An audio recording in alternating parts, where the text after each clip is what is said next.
After the meal, Rain filled his pipe, and Elias produced his own and stuffed it from Rain's oilskin pouch. When the lighting and tamping and relighting were done, they settled back in silence. Hila took out a bundle of knitting. The sun was only a blaze of red above the treetops to the west. The camp had settled in for the night, but the bustle did not slow, only changed. The musicians who had been playing when they entered the camp had been replaced by others, and even more people than before danced in the light of the fires, their shadows leaping against the wagons. Somewhere in the camp, a chorus of male voices rose. Perrin slid down in front of the log and soon felt himself dozing. After a time, Rain said, "Have you visited any of the Tuatha, Elias, since you were with us last spring?" Perrin's eyes drifted open and half shut again. "No," Elias replied around his pipe stem. "I don't like being around too many people at once." Rain chuckled. "Especially people who live in a way so opposite to your own, eh?" "No, my old friend, don't worry. I gave up years ago hoping you would come to the way. But I have heard a story since last we met, and if you have not heard it yet, it might interest you. It interests me, and I have heard it again and again, every time we meet others of the people." "I'll listen." "It begins in the spring 2 years ago, with a band of the people who were crossing the waste by the northern route." Perrin's eye shot open. "The waste? The Aiel waste? They were crossing the Aiel waste?" "Some people can enter the waste without being bothered," Elias said. "Gleemen, peddlers, if they're honest. The Tuatha cross the waste all the time. Merchants from Cairian used to, before the tree and the Aiel War." "The Aielmen avoid us," Rain said sadly, "though many of us have tried to speak with them. They watch us from a distance, but they will not come near us nor let us come near them. Sometimes I worry that they might know the song, though I suppose it isn't likely. Among Aiel, men do not sing, you know. Isn't that strange? From the time an Aiel boy becomes a man, he will not sing anything but battle chants or their dirge for the slain. I have heard them singing over their dead and over those they have killed. That song is one to make the stones weep."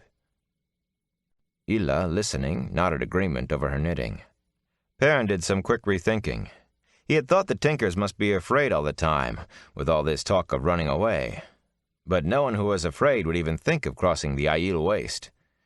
From what he had heard, no one who was sane would try crossing the waste. "If this is some story about a song," Elias began, but Rain shook his head. "No, my old friend, not a song.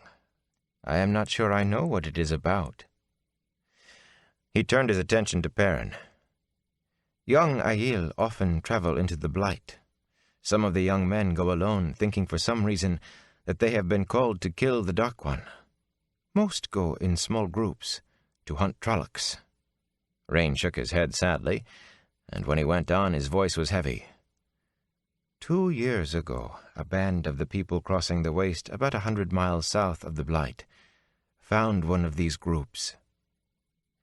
"Young women," Hila put in, as sorrowful as her husband. "Little more than girls." Perrin made a surprised sound, and Elias grinned at him wryly. "You girls don't have to tend house and cook if they don't want to, boy. The ones who want to be warriors instead join one of the warrior societies. Fardarai's Mai, the Maidens of the Spear, and fight right alongside the men." Perrin shook his head. Elias chuckled at his expression.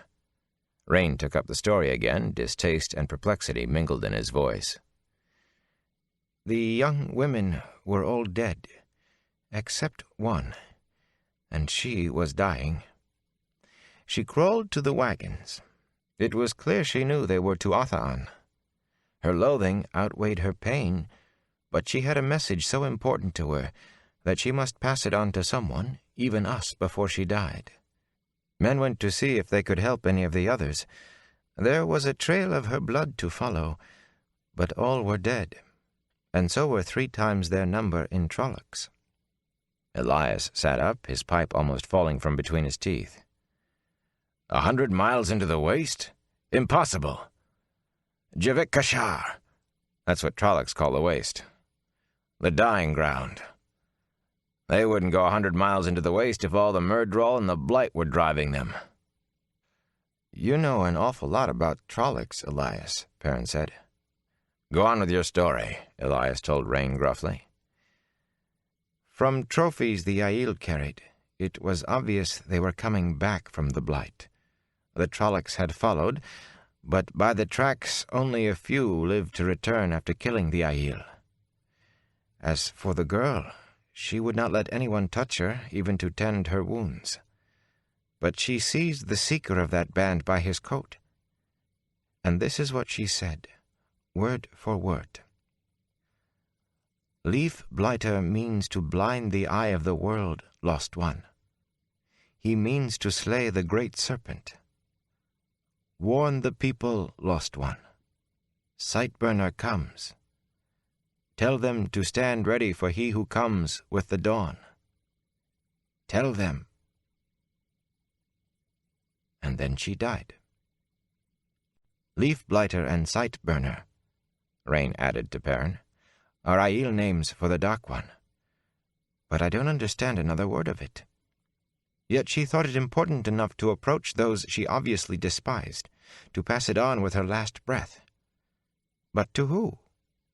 We are ourselves the people, but I hardly think she meant it for us. The Aiel?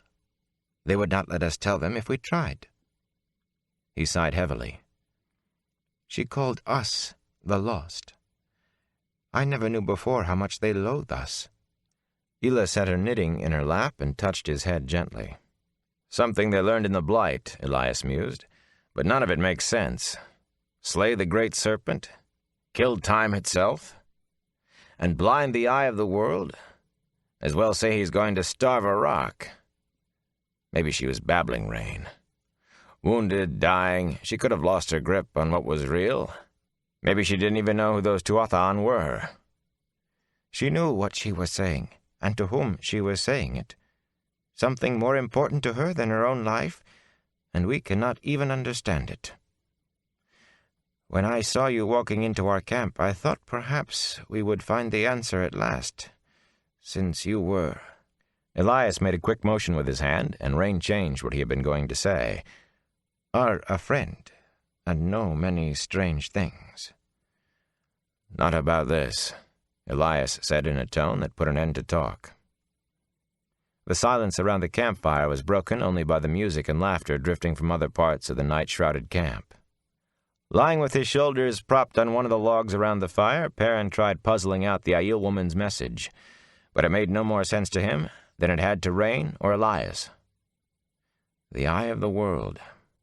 That had been in his dreams more than once, but he did not want to think about those dreams.